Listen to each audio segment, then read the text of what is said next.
सबसे पहले तो ये कि ऐसी ना कोई डील हुई थी, ना ऐसी कोई ट्रांजैक्शन थी, ना कोई ऐसी डिस्कशन में कोई स्टैब्लिशमेंट एंगेज थी। बड़ी क्लैरिटी इसके अंदर रखें। नंबर 2 ये कि देखिए, मसला सारा ये कि आपको पसे पदा देखना पड़ेगा कि एक आदमी जिसने 22 साल में उसके ऊपर करप्शन का चार्ज नहीं था, जमायमा साहिबा के साथ उसकी शादी हुई तो कानूनी तौर पे तलाक के बाद उसको अरबों डॉलर मिलने थे जो उसने इनकार किए, तो फिर उसने ये चोरियां क्यों की और इसके बेनिफिशियरी कौन है और ये चोरियां शुरू कैसे हुई? ये बीबी जब से जिंदगी में आई तब से घड़ी चोरी भी हुई, 190 मिलियन पाउंड भी हुआ, और उसकी बेनिफिशियरी उनके और उनके बच्चे, खाद के बच्चे और खाद की बहनों ने तो नहीं वो पैसा कमाया।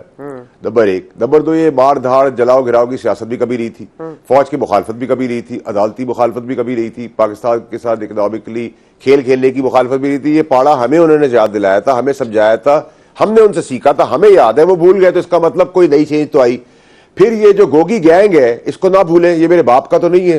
फिर मुंह नीम मीम ऐन और काफ की फाले निकाल के बुजदार लगाना भी मेरा बाप नहीं था वहां। फिर करप्शन की जितनी व्हीलिंग डीलिंग हुई, जितने शवाहिद दिए गए वो भी मेरे बाप ने नहीं दिए, ये बीबी का कारनामा था। और फिर 9 मई का वाकया हुआ, वो भी बीबी का कारनामा था। और फिर उसके बाद 24 नवंबर के अंदर जब लीडर इमरान खान साहब कह रहे हैं कि आप सजादी में रुक जाए, तो वो डी चौक का नारा लगा के डी चौक नहीं जाती, लोगों को भेज देती उधर, गरीबों को, मासूमों को।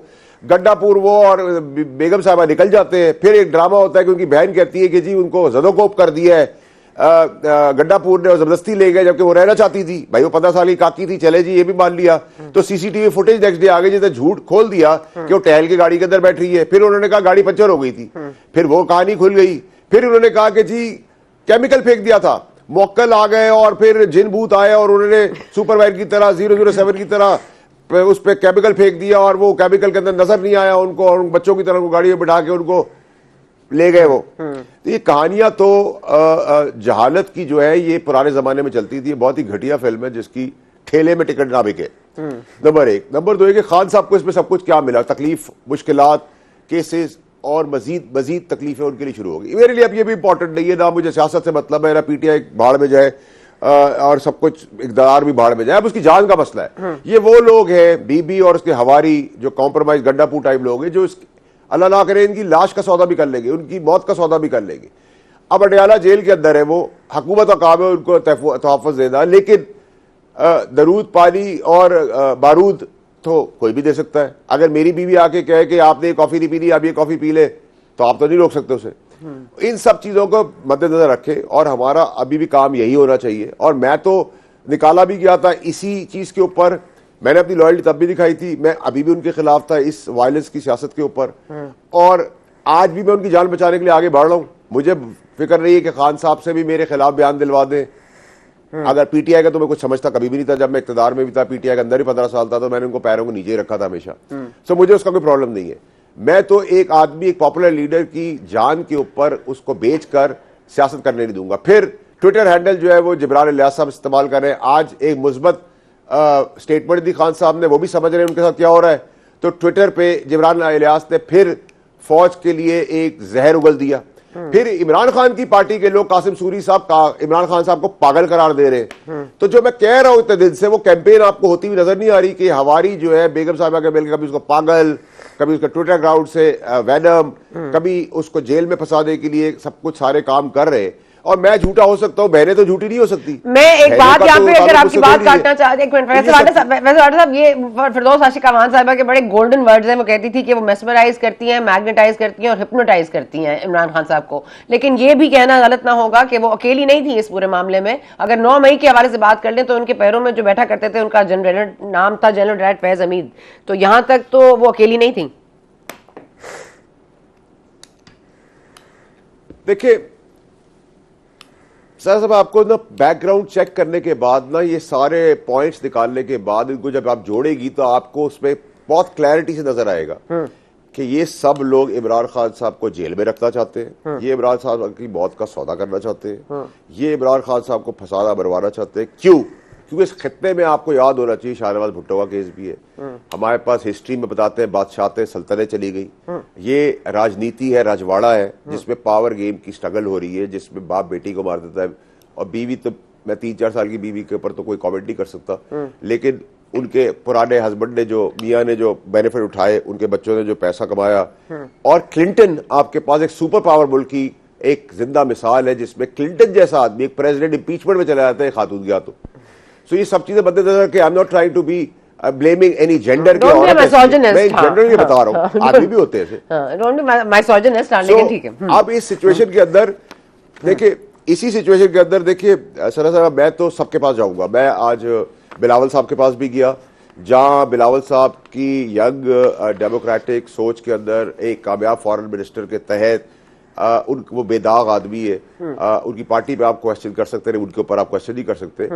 और जहां गवर्नमेंट के ऊपर बातें हुई, जहां सियासत के ऊपर बात हुई, जहां फ्यूचर प्लान्स के ऊपर बात हुई, जहां सिंध के ऊपर बात हुई, जहां 26वीं अमेंडमेंट के ऊपर बात हुई, वहां इमरान खान साहब की जान के ऊपर भी मैंने बात की। और इसलिए बात की कि वो एक आदमी है जो गुजरे हुए, उन्होंने अपने नाना की शहादत देखी, उन्होंने अपनी वालदा की शहादत देखी, उन्होंने अपने दोनों मामों की शहादत देखी, उन्होंने अपने बाप को जुल्म बर्बर के तहत जेल के कैद खाने में जाते हुए देखा 14 साल। तो जमहूरियत के लिए तो बिलावल साहब ने जितनी कुर्बानियां दी है शायद ही पाकिस्तान की हिस्ट्री में किसी ने दी है। तो he can understand his sense better apart from larger politics. Number 1। Number 2 ये कि मैं मौलाना साहब के पास भी जाऊंगा, मैं गवर्नमेंट के पास भी जाऊंगा, मैं इंटरनेशनल। मौलाना साहब का गिला तो ठीक है ना, क्विड प्रो को था ना। फैसल वाटा साहब, उन्होंने वो मदारिस वाला बिल साइन करना था जरदारी साहब ने, पहले महीना पहले शहबाज शरीफ साहब को रिमाइंड कराया। शहबाज शरीफ साहब ने कहा जी कल हो जाएगा, फिर बिलावल से बात हुई, फिर उसके बाद वो एतराजात लग के वापस आ गया। इस तरह तो नहीं करते ना, क्विड प्रो को में आपको करना पड़ता है, जो वादा की खिलाफी तो नहीं होनी चाहिए।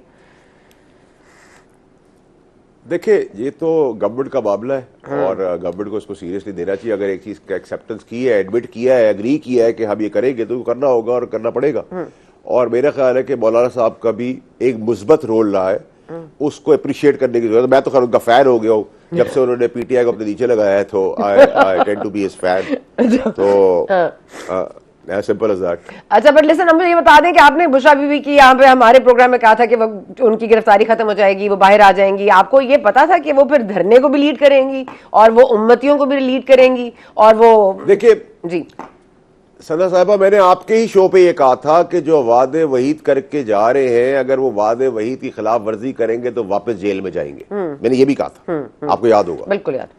तो मैं एग्री करता हूं उसके ऊपर। वादे वहीद के अंदर, अपनी प्रोजेक्शन के अंदर, मुल्क के ऊपर, मुल्क से फॉरेन पॉलिसी के तहत सऊदी अरेबिया जो हमारा ब्रदर मुल्क है, जो हमारे हर मुश्किल में खड़ा हुआ, उस पर एक भयानक इल्जाम कि वो शरीयत खत्म कर रहा है, एक खतरनाक खित्ते में कोशिश की गई घटिया। उसके बाद you think that things are going to be normal? No. But अब उमर अयूब साहब पे एफआईआर कट गई, 6-7 केसेस, 7 केसेस क्या फर्द जुर्म आयद कर दी गई है इमरान खान साहब पे ऑन 24 नवंबर वाले मामला पे, 26 नवंबर के, और उसके बाद बुशरा बीबी पर एफआईआर कट गई है, जरताज गोल, you name it.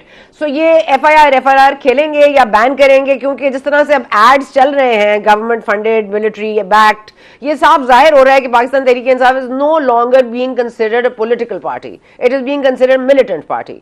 So now, are we going to do away with them, or are we going to find a way to go around them? देखिए, एक तो ये कि मैंने कहा था कि गवर्नर राज नहीं लगेगा, और लगना चाहिए भी नहीं, और बैन की तरफ तो जा रही है। अब वो होती है नहीं होती, उसकी लीगल कॉनोटेशन क्या बनती है कोर्ट के अंदर मुझे नहीं पता, बट जा रही है, एंड राइटली सो। आपने अल्ताफ हुसैन को भी तो बैन किया था, फिर एमके पाकिस्तान बनी थी, तो पीटीआई पाकिस्तान भी बन सकती है, पीटीआई हकीकी बन सकती है, पीटीआई नजरियाती बन सकती है, तो उसको तो आप माइनस नहीं कर सकते। और मुझे तो लगता है कि उस डगर पे आप चल पड़े। हैविंग सेड दैट, मैं चाहता हूं कि जो गुनाह हो गए, जो करवा दिए गए, वो कि उसकी सजा तो चले ठीक है, लेकिन ना करदा गुनाहों की सजा तो नो, और उसकी एटलीस्ट ये फैमिली मेंबर्स और पीटीआई के हवारी जो उसकी लाश का सौदा तो ना करे। क्योंकि आपको पता होना चाहिए, गंडापुर तो एक्सपोज हो गया अपने वर्कर्स के आगे भी, उसका फेंटा भी चढ़ा है। वो इस वजह से चढ़ा है कि उन लोगों को समझ आ गई कि सब क्या गेम कर रहे हैं, ये इक्तदार के भूखे हैं।